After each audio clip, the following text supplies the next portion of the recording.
In today's episode, we're talking about something that goes deeper than motherhood, deeper than our roles. We're talking about our identity. If you've ever felt like your emotions are running the show or like you've lost yourself somewhere in the busyness of life, this episode is for you. We're diving into the 8 C's of self-leadership and how they help reconnect with your true sense of self, the calm, the confident, and the compassionate core of who you truly are. So let's get right into it and get today's episode. Hey Mama, welcome to Building Yourself with Grace, the podcast for Christian moms growing in faith, mindset, and motherhood, one grace-filled step at a time. I'm your host, Jenna Azera, a faith-filled mom just like you, walking through the beautiful, holy, and messy in-betweens of motherhood.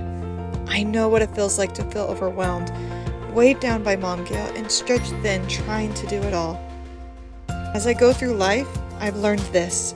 With God's grace, we don't have to chase perfection. We can renew our minds, find strength in Christ, and grow into the women He is calling us to be. Here you'll find honest conversations, encouragement, and practical tools to help you build your life from the inside out. So grab your favorite drink, take a deep breath, and let's start building yourself with grace.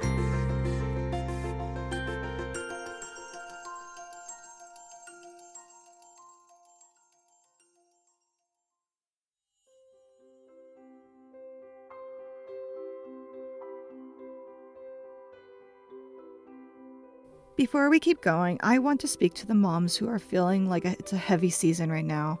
The ones that keep replaying the day in their head. The ones that carrying the guilt of the shoulda, coulda, wouldas that never seem to turn off or end. I'm exploring a free online workshop to help moms just like you understand their thought processes and cycles, learn how to release the shame and fear tied to those thoughts. And if that resonates with you, there's a short survey in the show notes below where you can share your interests and select a day and a time that works best for you. I truly want to help you there as a mom who is working so hard, become the best moms and the best person possible for your family. And I know that I can help you through this workshop and want to bless you. And so let's get back to today's episode. Hello, and welcome to Building Yourself with Grace. I'm your host, Jenna Azera, and today we are going to talk more about how we can find our true identity and our true sense of self today. But before we do, I just wanted to explain that normally I would have a guest this week, and I was going to have my Aunt Julie come and be on, and she's a therapist herself and helps those who go through trauma, especially because she's been through her own trauma and was going to share what trauma was and is and how to help yourself through trauma and what therapy can look like when healing in trauma. But unfortunately, she is recovering from a car accident and a concussion. And if you have a spare moment, please add her to your prayers. She's going through a lot of symptoms right now and is trying to heal. And we hope to have her in the future, but her healing's more important. So I'm hoping to see her again in the near future for this podcast because she has such a beautiful story and such great wisdom to share. But honestly, it worked out today that we are focusing on this today. Because originally in March, I was going to talk about both true sense of self and solid sense of self.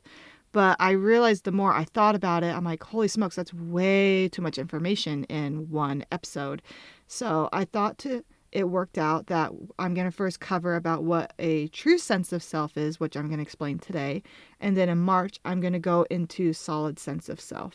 Let's get right into it. So to kind of build on what I talked about in episode 9, remember that your identity is your value system of who you are, and your roles are the hats you wear, whether wife, mother, therapist, teacher, homeschooler, mom, you name it. That's a role, but that doesn't make your identity. But a lot of your roles can play from your identity, which is your values, what is important to you, and also to deep down for you, you are a daughter of God. That is one of the most purest forms of your identity that you can ever come down to, is that you are a daughter of your Heavenly Father and that He loves you and that He sees you, and you have so much beautiful gifts and so many spiritual potential, so much potential in this world to lead and to guide many of his children back to him, and even your own family. But for those, I wanted to especially dedicate this episode to a lot of those who have a really hard time with that concept of, well, I want to believe that I'm a daughter of God, but that is really hard for me, and I totally get it. And I hope that this episode and the next episode can help you with that concept. But definitely check out episode 9 because it helps you understand what the difference is between identity and roles and why that is so crucial to understand who you are and why we get lost in motherhood. So to get started, let me explain what a true sense of self is. It's where you lead yourself. You don't let your emotions lead you. You don't have parts of you lead you, meaning we all have different parts that try to protect us or is a way to respond and survive. So, for example, sometimes you may have a doormat part that you choose not to say certain things so that you don't cause commotion or anger in someone. Or you have a planner part that you have to plan ahead to make sure that everything is taken care of. Or that you have a judger part that you rather judge yourself too harshly, or you judge others harshly, or you have an avoider part that you avoid responsibilities. Whatever it is, like the perfectionist part, I have a huge perfectionist part. Anxiety part, yes, all about the anxiety. And none of these parts are bad. I want you to remember that right now. None of these parts are bad. They've been helping you and keeping you safe and protecting you or helping you survive when you go through conflict, trauma, or whatever you go in your day-to-day life. But when they lead us, they don't lead us to our true sense of self. Our true sense of self is where we choose to lead ourselves. A great example of this is an Inside Out 2, which I highly recommend that movie. It's a great just kind of intro to start thinking in a Hollywood way about your emotions and not letting your emotions lead you. And towards the end of Inside Out 2, hopefully not spoiler alert, Riley has chosen to feel joy. She wanted to feel joy in that moment.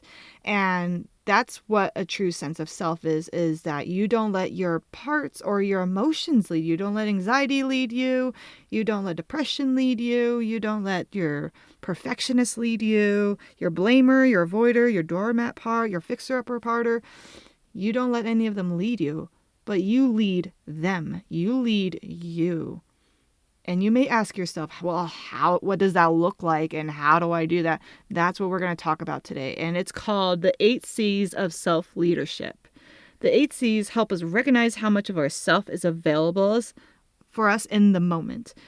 And there's 8 C's: calmness, clarity, curiosity, compassion, confidence, courage, creativity, and connectedness.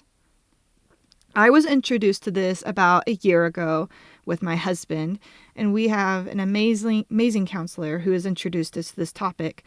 And I highly, highly recommend it to anyone and everyone, whether you're trying to connect in your marriage with yourself, especially yourself, or trying to figure out who you are.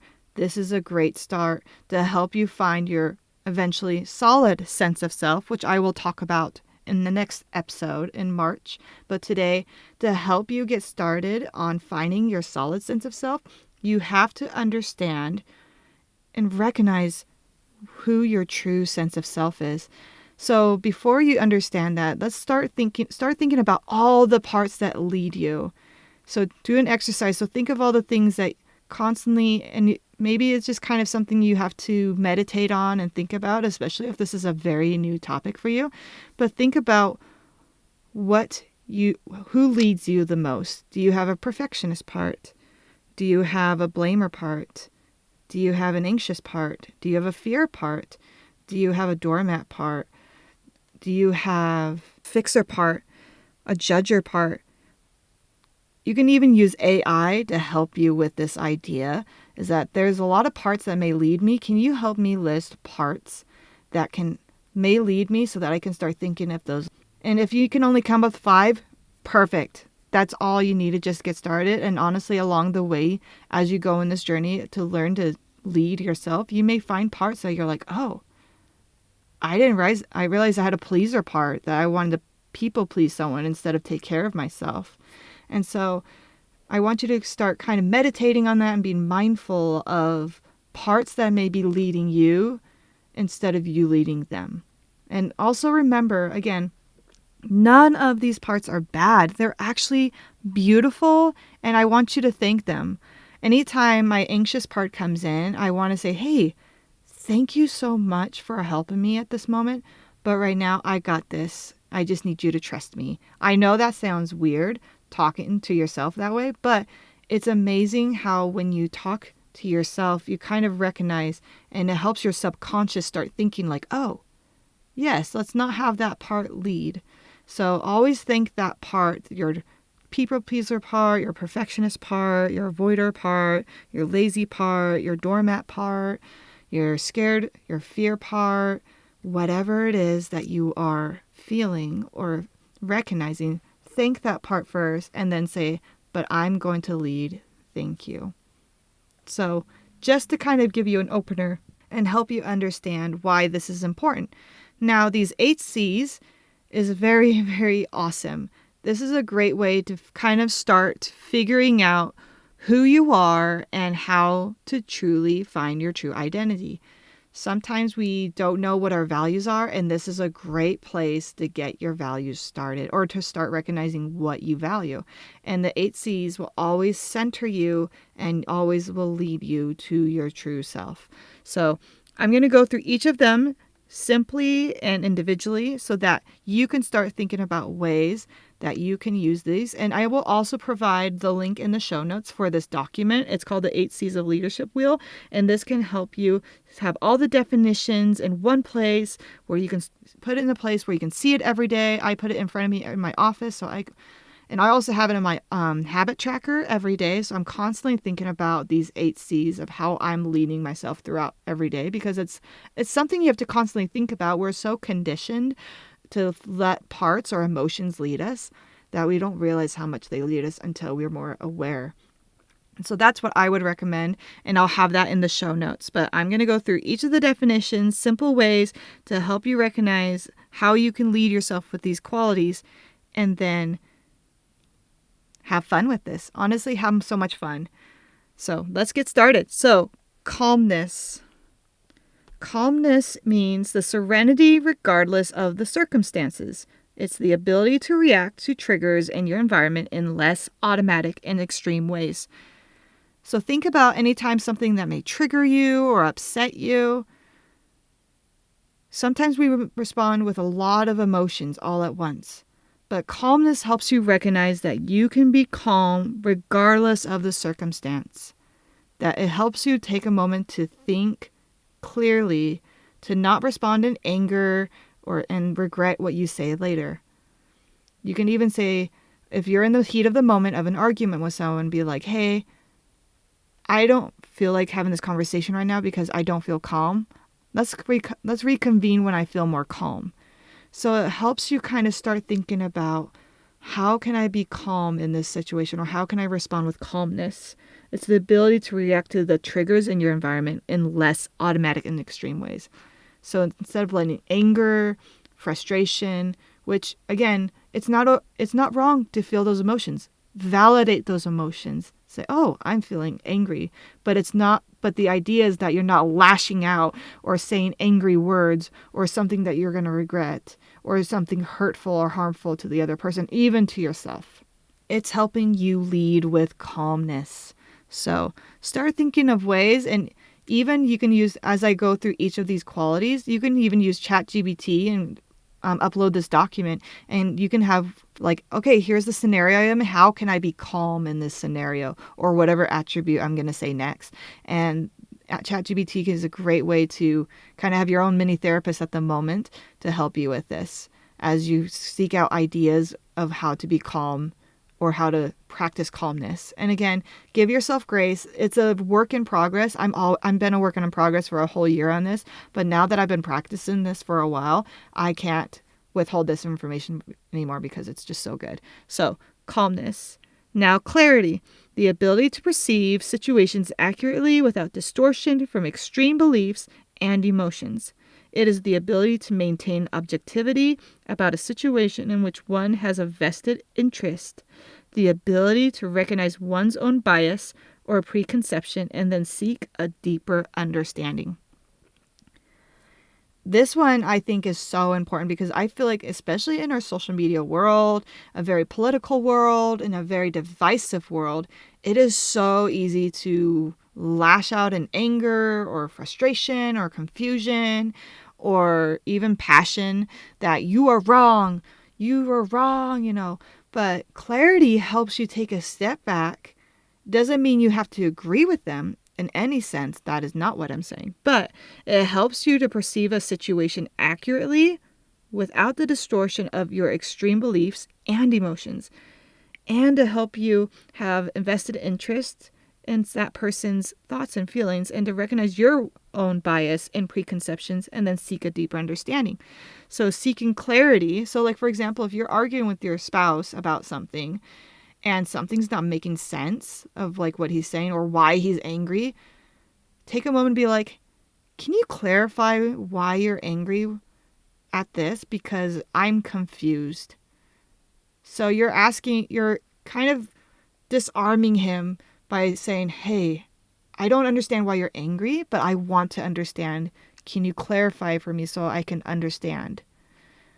So you're using both calmness and clarity to help you maintain your leadership in that moment. You're not letting your bias or your preconceived notions lead the way,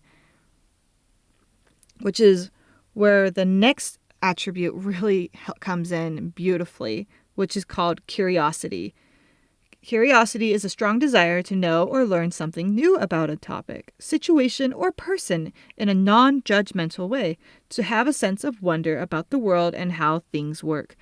My husband and I have a great joke with this word because our counselor uses this word a lot. I'm curious. Like anytime we talk about something or whatever, or I talk about something with my counselor, he's like, so I'm curious.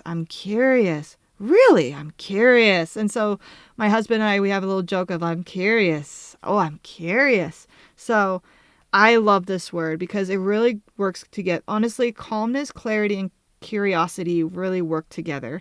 So instead of, again, with clarity, you want to put aside your bias and your preconceived notions, but also use curiosity as a strong desire to learn and know something new about that person or about a topic or about the situation.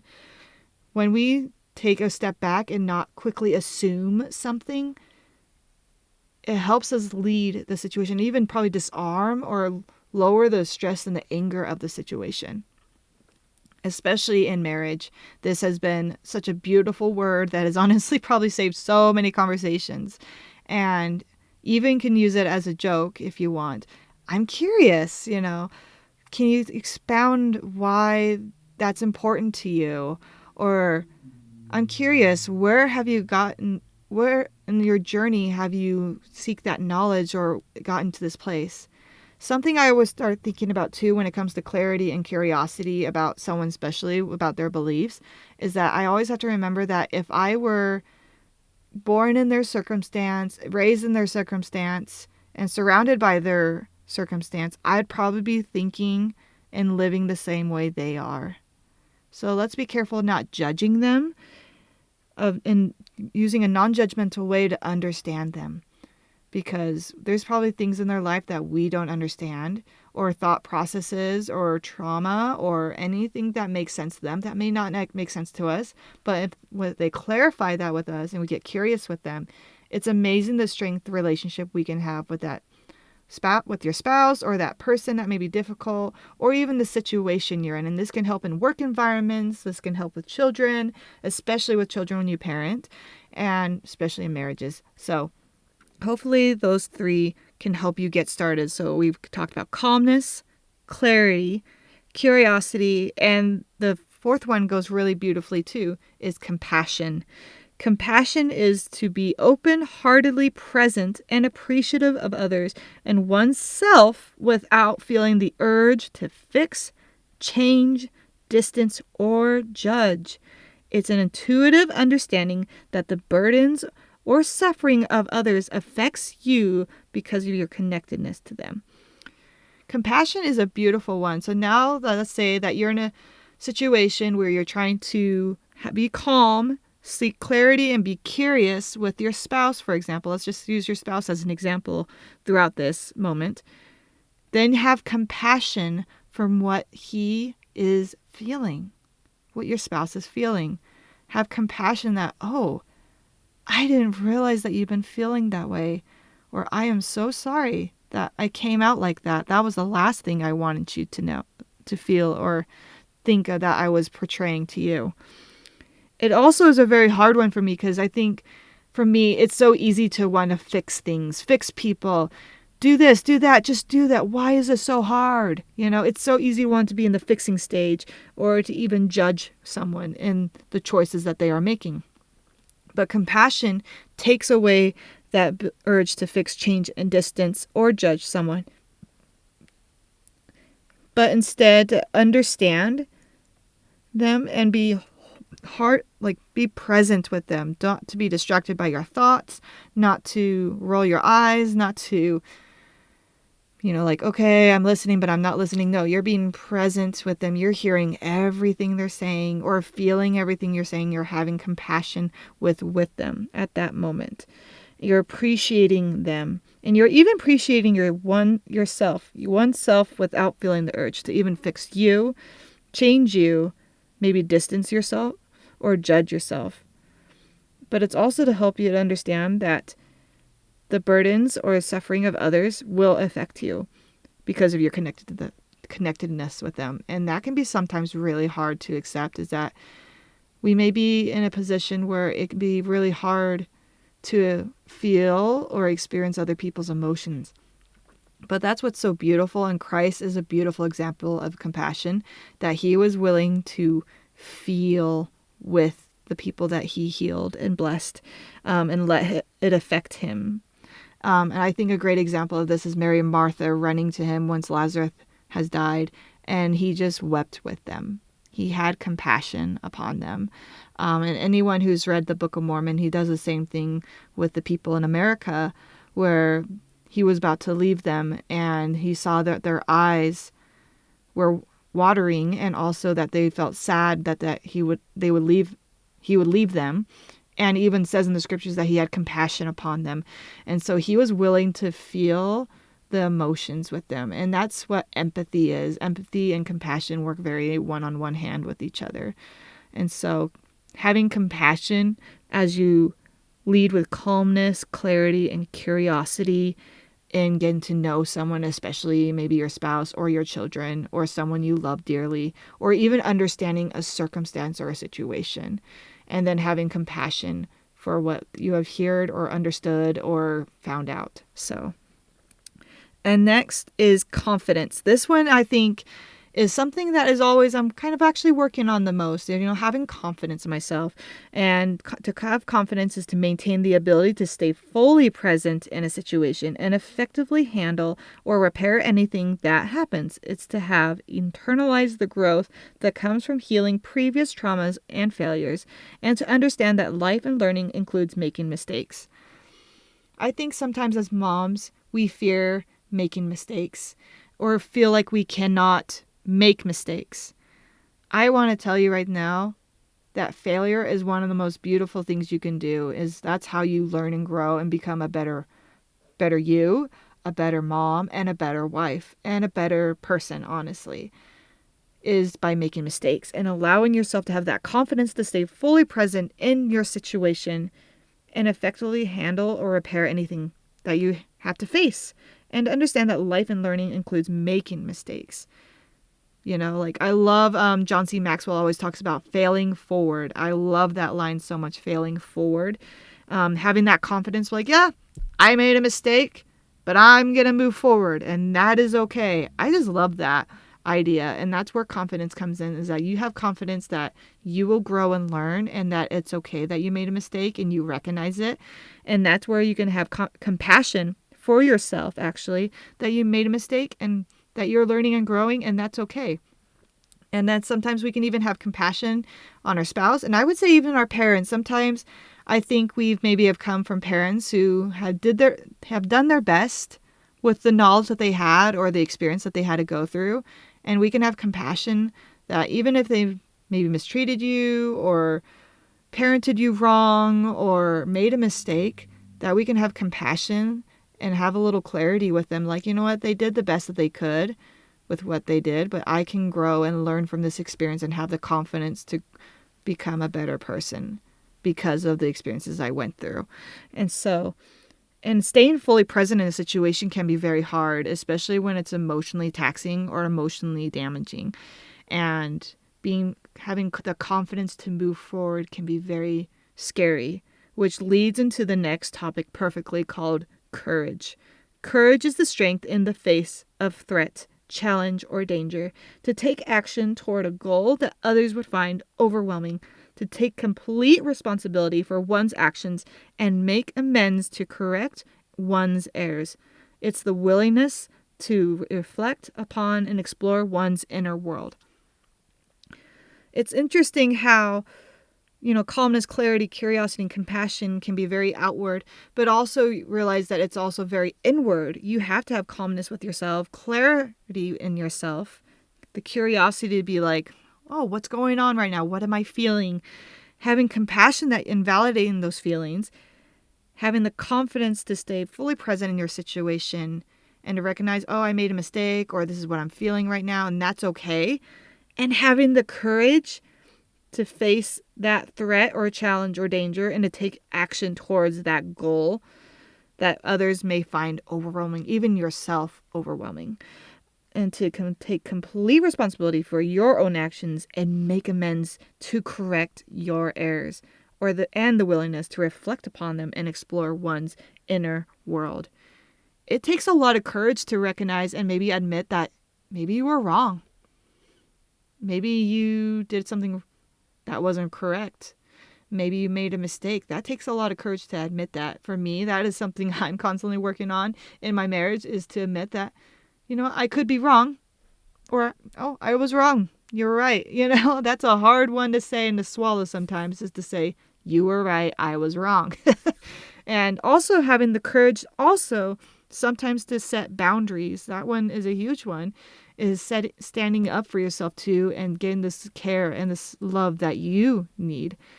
Sometimes it may take courage to not take disrespect, to not take abuse, to not take someone hurting you or using that against you. It can take a lot of courage in that kind of conflict to stand up for yourself or to say the right thing or to admit that you were wrong. It takes a lot of courage, and that can be very, very scary.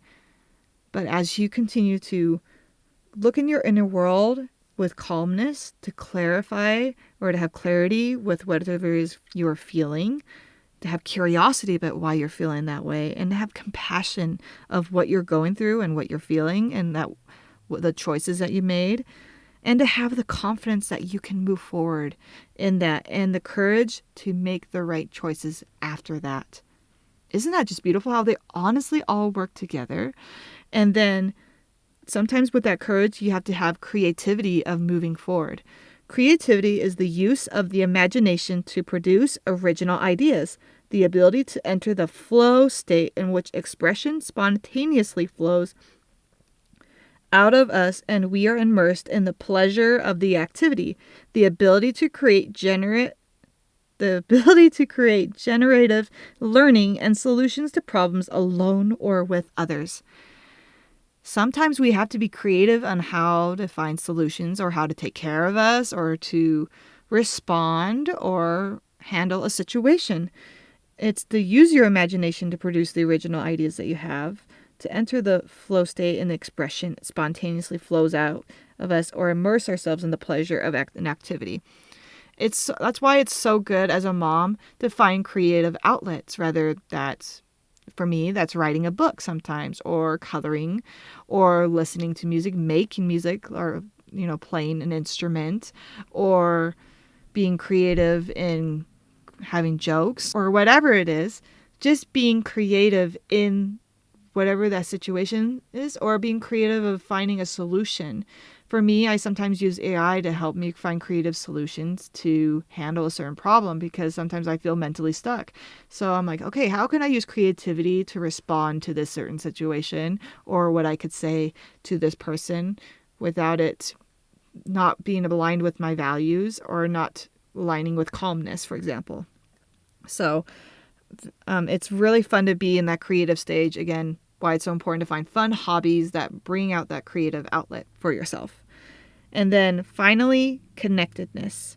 Connectedness is the state of feeling a part of a larger entity such as a partnership, team, community, or organization. To be able to relax your defenses with others as you know that you won't be judged or controlled.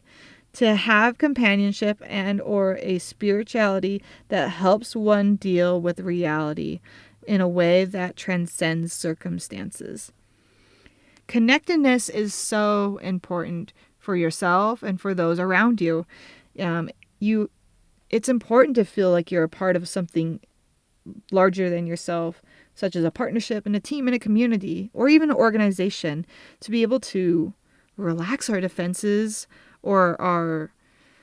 which a lot of our parts can come in, our defensive parts or our planner parts or whatever it is to be able to relax and with others and to know that we don't have to be judged or controlled by them. We can choose not to let judgment affect us, and we can choose not to be controlled, which can be really hard.